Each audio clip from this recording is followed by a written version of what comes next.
1 de mayo de 1944.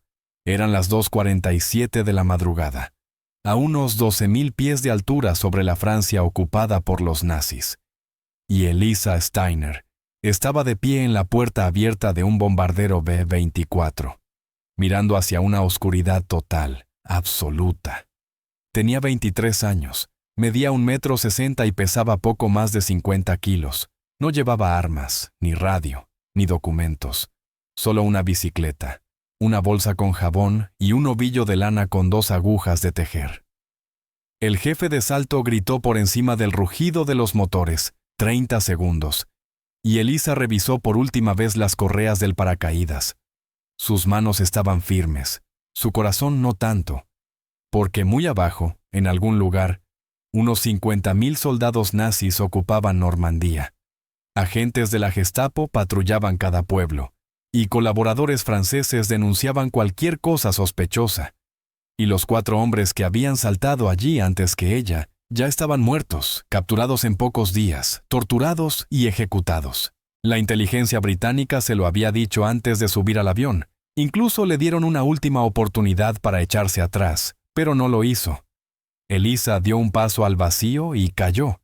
El viento le arrancaba la ropa mientras se precipitaba en la noche. 1,000 pies, 2,000 pies, hasta que tiró de la anilla y el paracaídas se abrió de golpe, sacudiéndola con fuerza. El estruendo del avión desapareció y lo sustituyó el silencio. Debajo se extendía el campo francés iluminado por la luna, manchas de bosques y tierras de cultivo, sin luces, sin movimiento, solo oscuridad y el ladrido lejano de un perro. Aterrizó en un campo de trigo a las 3:12. Recogió el paracaídas, lo enterró en una zanja de drenaje y se cambió a la ropa de una adolescente francesa pobre. Al amanecer ya pedaleaba por una carretera rural, con una cesta de jabón en el manillar y el ovillo de lana en el bolsillo. Si alguien preguntaba, ella era Pete, una chica joven que vendía jabón para sobrevivir. Y nadie podía imaginar que esas agujas de tejer escondían el secreto más peligroso de la Francia ocupada. Elisa Steiner había nacido en Sudáfrica en 1921. Su padre murió cuando era un bebé, y su madre se volvió a casar con un piloto de carreras que falleció en un accidente, cuando Elisa tenía 3 años.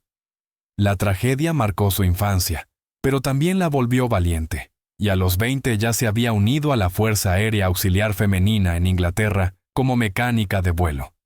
Porque era inteligente, hablaba francés con fluidez, y veía detalles que otros pasaban por alto, algo que no tardó en notar el Special Operations Executive británico, el ejército secreto de Churchill, una organización clandestina que reclutaba civiles para espiar y sabotear tras las líneas enemigas, con un lema sencillo: incendiar Europa.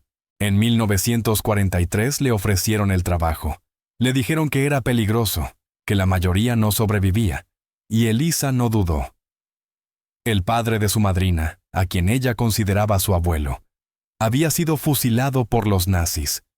Su madrina se había suicidado tras caer en manos de la Gestapo, y ella quería venganza, incluso si eso significaba morir. El entrenamiento estaba pensado para quebrarte. Durante 6 meses vivió en una finca secreta en las Highlands escocesas, sin contacto exterior, sin cartas ni llamadas, solo preparación constante para una misión que probablemente la mataría. Se levantaba a las 5 cada mañana, corría kilómetros bajo la lluvia helada, aprendía combate cuerpo a cuerpo con instructores que habían matado con las manos desnudas. Practicaba matar en silencio, acercarse a un centinela por la espalda, usar un cuchillo, romper un cuello sin hacer ruido. El entrenamiento físico era brutal, el psicológico aún peor, porque el SOE necesitaba agentes capaces de mentir de forma convincente en cualquier situación. Montaban interrogatorios falsos, arrestos nocturnos, luces cegadoras, gritos, palizas simuladas, y quienes se rompían volvían a casa, mientras los que resistían iban a Francia.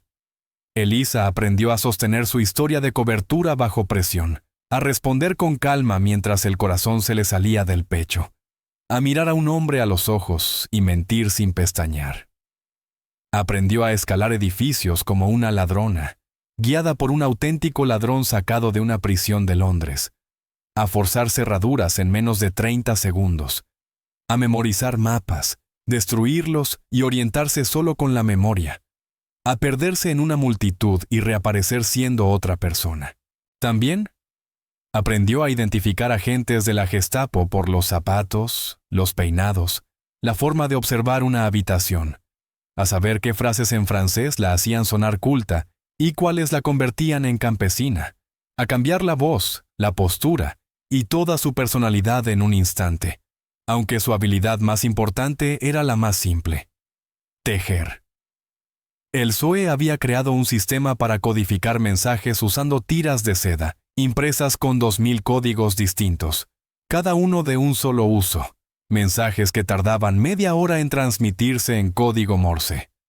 Era un sistema elegante, simple, con tiras finas como papel de seda llenas de letras y números. Para cifrar un mensaje, Elisa usaba un código concreto y lo marcaba con un pequeño pinchazo para no repetirlo. Incluso si los alemanes capturaban la tira, no podían descifrar mensajes anteriores, porque cada código era único, aunque todo el sistema no servía de nada si descubrían la seda. Y ahí estaba el verdadero problema: esconderla.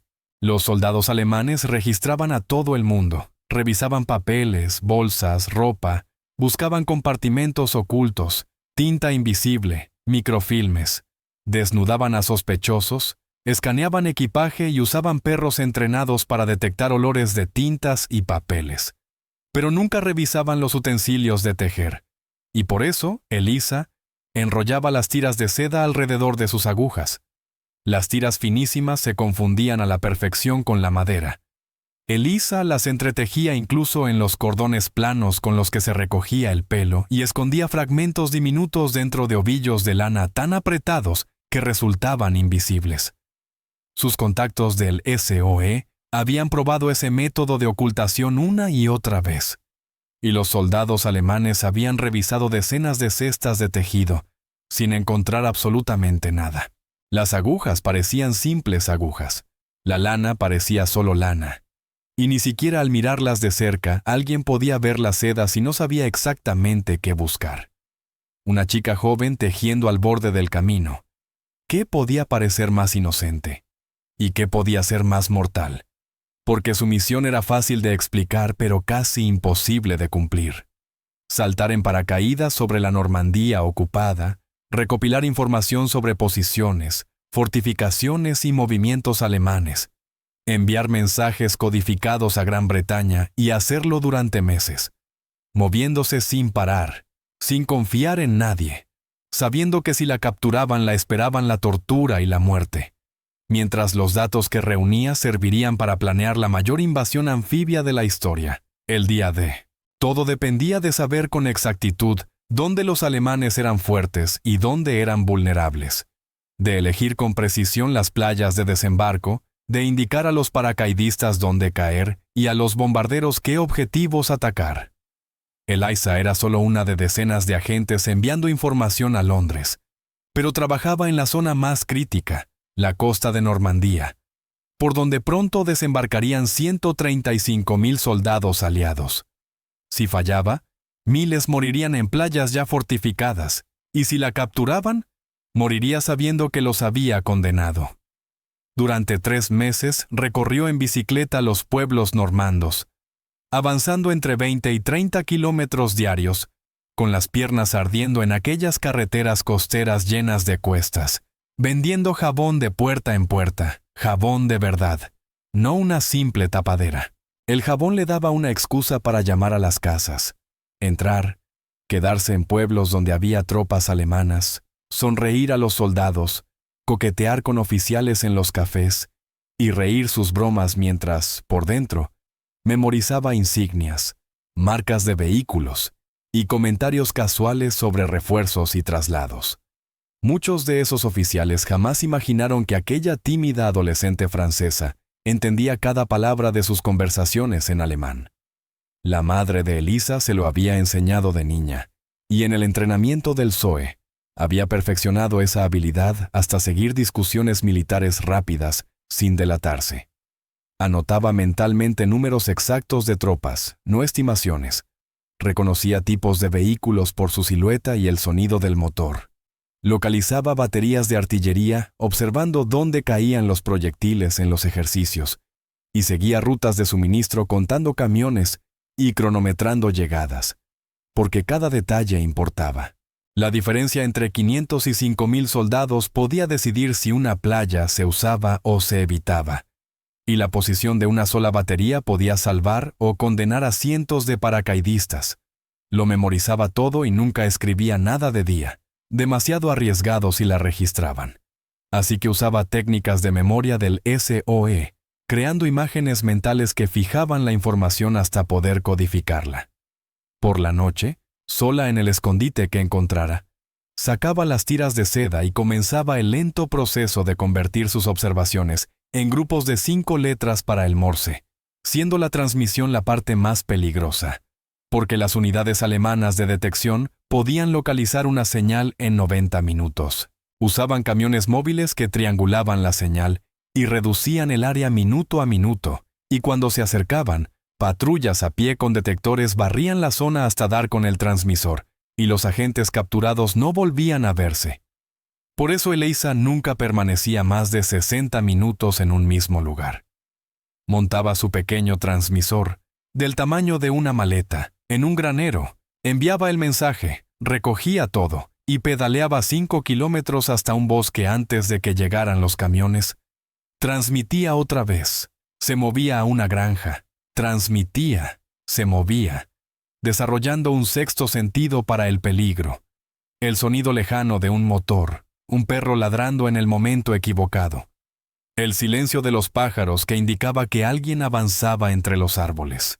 En una ocasión, estaba transmitiendo cuando oyó el zumbido inconfundible de un camión detector alemán.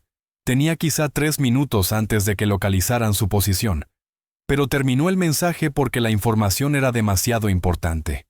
Luego desmontó el equipo en 45 segundos. Lo metió en un doble fondo de la cesta de la bicicleta. Lo cubrió con jabón y lana, y se alejó pedaleando justo cuando el camión apareció detrás. Y los soldados solo vieron a una adolescente regresando a casa al caer la tarde. Así que no la detuvieron. Dormía en zanjas, en pajares, en casas de miembros de la resistencia francesa que arriesgaban la vida por esconderla. Familias con hijos más pequeños que ella, que compartían su escasa comida sin hacer preguntas. Algunas noches no dormía nada, no por miedo a morir, sino por miedo a fallar, a pasar algo por alto, a que la siguiente transmisión fuera la última. Cuando tenía hambre, buscaba comida en los bosques. Cuando tenía frío, se envolvía en las bufandas que había tejido durante horas de espera y vigilancia. Porque siempre estaba tejiendo, siempre observando, siempre escuchando. Los soldados alemanes que la cruzaban en el camino solo veían a una chica pobre tratando de sobrevivir. Nunca las tiras de seda ocultas en las agujas. Nunca el conteo de vehículos, nunca sospecharon que cada detalle de sus posiciones llegaba a Londres en cuestión de horas. Los momentos al límite llegaban cada semana, a veces a diario. Y una vez un oficial de la Gestapo la detuvo en la carretera y le pidió los papeles. Era joven, unos 25 años, con ojos fríos y un abrigo de cuero que lo delataba como policía secreta. Y los documentos falsos la identificaban como Pete, nacida en un pueblo a 200 kilómetros. Documentos perfectos copiados por el Departamento de Falsificación del PSOE, hasta en la textura del papel y el color de la tinta. Pero los papeles solo llegaban hasta cierto punto. El verdadero examen eran las preguntas. ¿A dónde va? A Saint-Lô, señor. A vender jabón. ¿Dónde durmió anoche? Con mi prima en Carranton. Se llama Marie Dubois. Todo era mentira, pero Elisa respondía con la honestidad cansada de una chica que ya había contestado eso 100 veces, sin dudar ni ponerse nerviosa. Solo una campesina queriendo terminar su trabajo y volver a casa. El oficial examinó los papeles un largo rato, y luego miró la cesta de tejido. ¿Qué está haciendo? Y Elisa levantó un calcetín a medio terminar. Es para mi hermano. Trabaja en Alemania. Otra mentira, porque no tenía hermano. Pero miles de franceses habían sido enviados a fábricas alemanas, y sus hermanas les tejían calcetines, una historia tan común que pasaba desapercibida. El oficial le devolvió los papeles y la dejó seguir, y ella se alejó a un ritmo normal, sin mirar atrás ni acelerar. Y solo cuando estuvo fuera de la vista se detuvo para esperar a que le dejaran de temblar las manos. En otra ocasión, transmitía desde una granja cuando oyó varios motores acercándose, una patrulla alemana, y tuvo apenas 30 segundos para esconder el equipo, demasiado grande para ocultarlo rápido y demasiado valioso para abandonarlo. Así que lo metió bajo una tabla suelta del suelo que el granjero le había mostrado. Cubrió las rendijas con polvo y tomó su tejido, de modo que cuando los soldados entraron, ella estaba sentada junto a la ventana, tranquila, tejiendo una bufanda y contando puntos como si llevara horas allí. Pidieron los papeles y se los dio sin levantarse, dejándolos acercarse, dejando que vieran a una chica interrumpida en su labor, molesta pero obediente. Registraron la casa, abrieron armarios, miraron bajo la cama, y uno de ellos se paró justo sobre la tabla que ocultaba el transmisor, sin encontrar nada, y cuando se fueron Elisa esperó 20 minutos antes de atreverse a respirar con normalidad. Luego recuperó el transmisor y terminó el mensaje. Pero en una tercera ocasión, un colaborador francés notó que su acento no encajaba del todo, demasiado refinado para una chica campesina. Y a veces esos colaboradores eran más peligrosos que los propios alemanes, porque conocían los dialectos locales y captaban detalles que los soldados extranjeros pasaban por alto. Aquel hombre la denunció a las autoridades, describió a la joven de la cesta de tejido que hablaba francés demasiado bien, y esa misma noche, Elisa desapareció. Se cortó el pelo, cambió de ropa y adoptó otra identidad. Ya no era Pete la vendedora de jabón, sino Marie la costurera, y se trasladó a otro sector a 30 kilómetros, dejando tras de sí una granja vacía y un rastro frío para quien la buscara. La Gestapo la persiguió durante 2 semanas sin encontrarla, y ella aprendió a no confiar en nadie, a asumir que todos miraban, a cambiar rutinas sin parar, a no repetir caminos ni quedarse el tiempo suficiente para ser recordada, porque esa paranoia fue lo que la mantuvo con vida. Entre mayo y agosto de 1944, Elisa envió 135 mensajes codificados a la inteligencia británica. Cada uno llevaba datos precisos sobre las defensas alemanas en Normandía, concentraciones de tropas en Omaha Beach, posiciones de cañones dominando Utah Beach, tanques cerca de Caen y horarios de patrulla a lo largo de las carreteras costeras, además de señalar debilidades en el muro atlántico, la enorme red de fortificaciones alemanas a lo largo de la costa francesa. Informó qué sectores estaban fuertemente defendidos y cuáles apenas tenían hombres, dónde llegaban refuerzos y de dónde se retiraban unidades. Y toda esa información acabó en las oficinas de la Operación Overlord, el nombre en clave del día D. Los planificadores del general Eisenhower usaron datos de agentes como Elisa para escoger las 5 playas de desembarco, decidir dónde lanzar a 13,000 paracaidistas tras las líneas enemigas y fijar los objetivos de 11,000 aviones que bombardearían antes de la invasión, porque cada decisión pesaba tanto como miles de vidas. Desembarcar en una playa demasiado defendida podía arruinarlo todo. Lanzar paracaidistas en la zona equivocada significaba una masacre. Pasar por alto una batería oculta podía destruir las lanchas antes de tocar tierra. Y los 135 mensajes de Elisa eran solo gotas en un océano de información. Pero cada gota contaba y ayudaba a completar un cuadro que ningún agente podía ver por sí solo. El 6 de junio de 1944, oyó el rugido de los aviones sobre su cabeza mientras se escondía en un bosque cerca de la costa, esperando transmitir su informe matinal.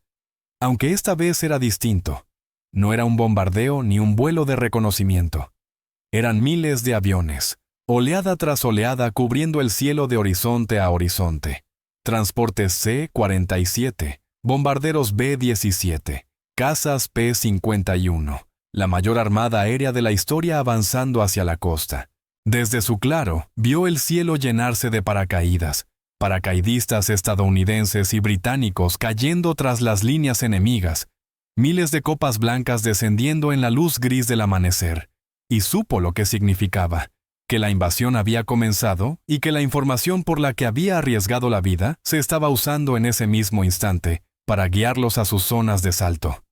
Horas después, llegaron los primeros informes por la red de la resistencia. Las fuerzas aliadas habían desembarcado en 5 playas de Normandía. La lucha era brutal, miles morían, pero las cabezas de playa resistían. Y aunque miles seguían cayendo, Elisa no dejó de trabajar, porque la guerra no había terminado y los alemanes contraatacaban, y cualquier dato podía salvar vidas, así que transmitió durante junio y julio. Vio a los aliados avanzar hacia el interior, liberando pueblo tras pueblo, y el 25 de agosto de 1944 París fue liberado. Su misión había terminado. Había sobrevivido a lo que 4 hombres antes que ella no lograron. 3 meses tras las líneas enemigas, 135 mensajes, 0 detecciones. Y una chica de 23 años con una bicicleta y un ovillo de lana había ayudado al hacer posible el día D. Regresó a Inglaterra en silencio, sin desfiles ni medallas ni titulares, porque las operaciones del PSOE eran secretas, y los agentes que sobrevivían volvían a sus vidas sin hablar jamás de lo ocurrido. Elisa se casó con un ingeniero australiano llamado Patrick Doyle. Tuvieron 4 hijos, y vivieron en Kenia, luego en Fiji, y después en Nueva Zelanda. Durante 60 años, sus hijos no supieron que su madre había sido espía, hasta que el secreto salió por accidente en 2009, cuando su hijo mayor navegaba por Internet y encontró su nombre en un archivo desclasificado del SOE, con un resumen escueto. Agente con el nombre en clave PT, lanzada en paracaídas en Francia en mayo de 1944. 135 mensajes transmitidos. Sobrevivió. Él la llamó de inmediato mamá. ¿Fuiste espía en la guerra? Y hubo una larga pausa al otro lado. 65 años de silencio. 65 años guardando un secreto que podría haberla matado, hasta que Elisa se rió. Un sonido suave y sorprendido. Supongo que ya ha pasado suficiente tiempo. Sí, lo fui. Dejando a sus hijos atónitos, porque siempre habían conocido a una mujer tranquila que amaba tejer y cuidar el jardín, que ofrecía té y galletas a las visitas, y que apenas hablaba de la guerra, salvo para decir que había sido una época difícil. Nunca habían imaginado que su madre hubiera saltado en paracaídas sobre la Francia ocupada por los nazis en plena noche, que hubiera burlado a la Gestapo durante meses mientras enviaba mensajes cifrados, ni que hubiera ayudado a planear la mayor invasión de la historia militar. ¿Por qué nunca nos lo contaste?, le preguntó su hijo, y Elisa respondió con sencillez que no era algo de lo que se hablara. Explicó que habían firmado la Ley de Secretos Oficiales, que les ordenaron no decir jamás una palabra sobre su trabajo y que, siendo sincera, después de la guerra solo quería una vida normal. Ya había tenido suficiente emoción. Pero tú podrías haber muerto. Eras una heroína, insistieron.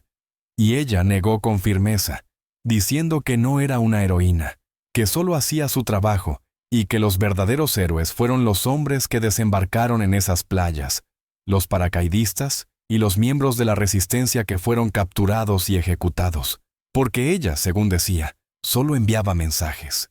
Esa modestia era real. El PSOE había entrenado a sus agentes para actuar en las sombras y desaparecer sin reconocimiento, y ese entrenamiento le duró toda la vida, aunque sus hijos no dejaron que la historia terminara ahí. Contactaron a historiadores, reunieron documentos y reconstruyeron por completo la guerra de su madre, para que el mundo finalmente la conociera. En 2014, 70 años después del día D, Francia reconoció por fin el servicio de Elisa Steiner y envió una delegación oficial a Nueva Zelanda, donde ella había vivido durante décadas, para entregarle la Orden de la Legión de Honor, la más alta condecoración francesa creada por Napoleón en 1802. La ceremonia se celebró en una pequeña sala de Auckland, y Elisa llegó en silla de ruedas empujada por su hijo. Con 93 años, el cabello blanco y las manos deformadas por la edad, pero con los ojos aún agudos, los mismos que habían vigilado patrullas alemanas y memorizado posiciones 70 años atrás. Llevaba las medallas prendidas en un cardigan sencillo, no un vestido elegante ni un uniforme, solo la ropa de una mujer común que había vivido una vida extraordinaria. Mientras el cónsul francés, en francés y en inglés, hablaba de una labor de inteligencia de valor excepcional, de un coraje extraordinario bajo amenaza constante de captura y muerte, de una contribución vital a la liberación de Francia y al éxito de la Operación Overlord, y la sala quedó en silencio. Sus hijos estaban sentados en primera fila, con lágrimas en el rostro, porque aunque la habían conocido toda la vida, solo entonces empezaban a comprender quién era realmente. Cuando le colocaron la medalla en el pecho, Elisa solo dijo que se alegraba de haber podido ayudar, y un periodista le preguntó qué recordaba más de su tiempo en Francia. «El miedo», respondió en voz baja, «y la soledad, porque no podías confiar en nadie ni decir quién eras de verdad. Siempre estabas sola, incluso rodeada de gente». «¿Valió la pena?», le preguntaron, y ella miró la medalla, luego a sus hijos y nietos reunidos a su alrededor, y dijo que sí, que había valido la pena. No mencionó a los 4 hombres que murieron antes que ella, ni los meses de escondites, el hambre, el miedo o los encuentros cercanos con la Gestapo, ni las pesadillas que la acompañaron durante décadas, sueños de ser capturada, de fallar, de ver fracasar la invasión porque no había sido lo bastante buena. Simplemente aceptó la medalla y volvió a su tejido. Elisa Steiner murió el 22 de octubre a los 102 años, como la última espía mujer superviviente del Special Operations Executive, y los obituarios repitieron los mismos datos, que saltó en paracaídas en Francia, envió 135 mensajes, ayudó a planear el día D, y recibió la Legión de Honor a los 93. Pero la historia completa es más grande que los hechos. Es la de una joven que perdió a todos los que amaba por la brutalidad nazi y decidió luchar, que aprendió a matar con las manos y a mentir sin pestañear, que escondió secretos en agujas de tejer y los transmitió mientras las patrullas alemanas la buscaban. Es una historia de valentía con apariencia de vida ordinaria, de una chica en bicicleta con una cesta de jabón y un ovillo de lana, porque los alemanes nunca sospecharon nada. Vieron solo lo que esperaban ver, una campesina inofensiva tejiendo para pasar el tiempo. Jamás imaginaron que sus agujas llevaban códigos, que su lana ocultaba secretos, y que cada bufanda estaba tejida con información capaz de llevar a su ejército a la derrota. El 6 de junio desembarcaron 135,000 soldados aliados en Normandía, y miles más sobrevivieron porque los planificadores sabían exactamente dónde atacar y dónde no, gracias a la información reunida por agentes como Elisa y transmitida mediante códigos ocultos en utensilios de tejido. Una mujer, una bicicleta, un ovillo de lana y el valor de lograr lo que 4 hombres antes no pudieron. La próxima vez que veas a alguien tejiendo, recuerda a Elisa Steiner. Y recuerda que el arma más peligrosa en la Francia ocupada no fue un fusil ni una bomba, sino un par de agujas, y la mujer que sabía usarlas. Si esta historia te conmovió, suscríbete al canal y activa las notificaciones. Así no te perderás nuevos relatos como este. Dale like al video. Eso ayuda muchísimo a que más personas puedan verlo. Y deja un comentario abajo.